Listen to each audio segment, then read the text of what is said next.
मृग नक्षत्र से लेकर स्वाति नक्षत्र के बीच में जब बारिश होती है, लोग खेतों में हल चलाते हैं तो उन्हें अभी भी सोने के सिक्के मिलते हैं। आपने कभी देखा है वो?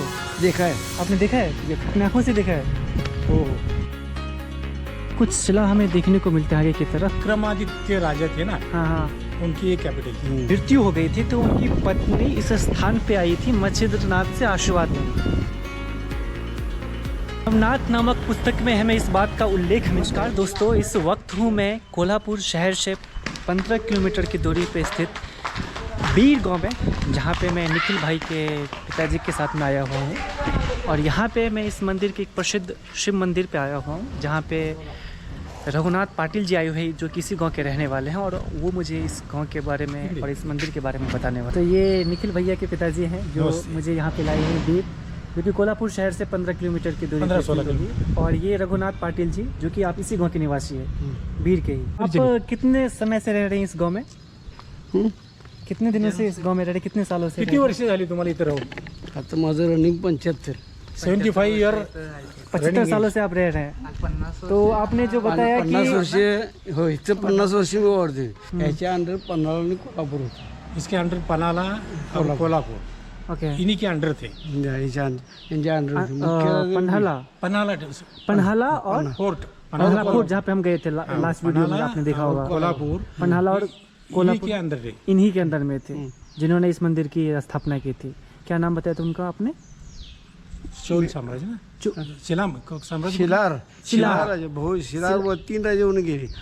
विक्रमादित्य राजाची ही राजधानी। विक्रमादित्य राजा थे ना, हाँ हाँ, उनकी ये कैपिटल थी। विक्रमादित्य की ये कैपिटल थी। तो इस मंदिर से जुड़ी स्टोरी ये है कि जब विक्रमादित्य की मृत्यु हो गई थी तो उनकी पत्नी इस स्थान पे आई थी मच्छिंद्रनाथ से आशीर्वाद लेने। और जब वो उनसे आशीर्वाद ले रही थी तो मच्छिंद्रनाथ ने उसे आशीर्वाद स्वरूप सौभाग्यवती का आशीर्वाद दिया था। तो इसके जवाब में विक्रमादित्य की पत्नी बोलती है कि वो तो अब सती हो चुकी है और उनके पति तो गुजर चुके हैं, तो फिर इस आशीर्वाद का महत्व क्या है? तो उस चीज़ को, अपने आशीर्वाद को बचाने के लिए जो मच्छिंद्रनाथ थे वो वापस से राजा विक्रमादित्य के शरीर में प्रवेश करके वो भूत स्वरूप, जिसे हम भूत या प्रेत बोलते हैं, प्रेतात्मा बोलते हैं, उसके साथ, उसी शरीर के साथ वो मच्छिंद्रनाथ ने 12 वर्षों तक जो है वो राज्य किया था यहाँ पे। और उनके कई जो सोने की पोटलियाँ हैं वो इस गांव के अंदर, जो इस वक्त ये जो गांव है उस गांव में वो गाड़ दिए थे, मिट्टी के अंदर दबा दिए थे। आलम ये है कि अभी भी मृग नक्षत्र से लेकर स्वाति नक्षत्र के बीच में जब बारिश होती है, लोग खेतों में हल चलाते हैं तो उन्हें अभी भी सोने के सिक्के मिलते हैं। और ये वही स्थान है जहाँ पे पहले मच्छिंद्रनाथ का गुफा हुआ करता था, केव जिसे आप बोलते हो, और उसी जगह को आज मंदिर में परिवर्तित कर दिया गया है। ते मच्छिंद्रनाथ इथं होती, त्यांची झुंड आली होती त्यामध्ये। नवनाथ नामक पुस्तक में हमें इस बात का उल्लेख मिलता है, जो राजा विक्रमादित्य और उनकी पत्नी से जुड़ी स्टोरी है। हालांकि उस पुस्तक में इस बात का भी जिक्र किया गया है कि जब विक्रमादित्य का वो मृत शरीर जीवित हो उठा था तो उनकी पत्नी को ऐसा लगा था कि विक्रमादित्य सचमुच में जीवित हो चुके हैं और वो ही वापस आके उनके सामने खड़े हैं।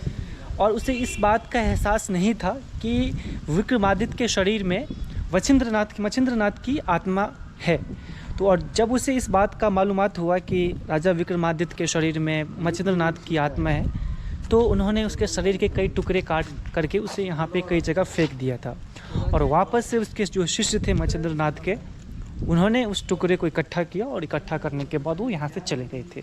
इस बात का उल्लेख हमें इस पुस्तक में देखने को मिलता है। अभी हम कुछ लोगों से जानने की कोशिश करेंगे कि क्या उन्हें वाकई में वो मृग नक्षत्र से स्वाति नक्षत्र के बीच में सोने के सिक्के मिले हैं या नहीं मिले। तो इस प्रांगण के बीच में ही शिव जी का एक विशाल मंदिर आपको देखने को मिलता है, और सामने मच्छिंद्रनाथ की वो एक मंदिर, छोटा सा मंदिर बनाया हुआ है, उनके शिष्यों के द्वारा वो बनाया गया था। मैं आगे चल के उनकी एक झलक दिखा देता हूँ, यहाँ से आपको दिखाई दे रहा होगा। कशी वाटते ती दोन्ही तोंड पूर्वेला होऊन खाली उतरले। तो आप जैसे कि बता रहे थे कि मृग नक्षत्र से स्वाति नक्षत्र के बीच में वो जो सिक्के मिलते हैं, स्वर्ण आपने कभी देखा है वो?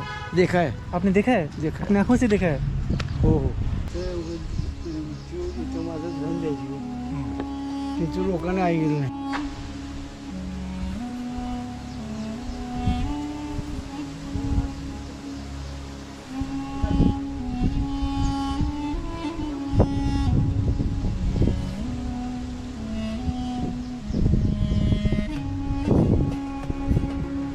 पे कुछ शिला हमें देखने को मिलते हैं आगे की तरफ। इन पे उन लोगों की नक्काशी की गई है जो राजा के साथ किसी युद्ध में जाते थे और वो शहीद हो जाते थे।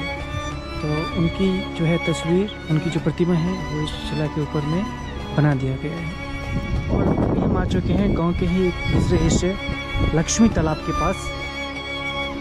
भी ये तो पूरे खेतों के बीच में है और तरफ आपको गन्ने की खेत दिखाई देगी। ये यहाँ पे लोग बहुत ज़्यादा करते हैं, आपको हमेशा वो गन्ने की खेत दिखी होगी। और पीछे आपको पर्वत भी दिख रहा होगा, सह्याद्री पर्वत।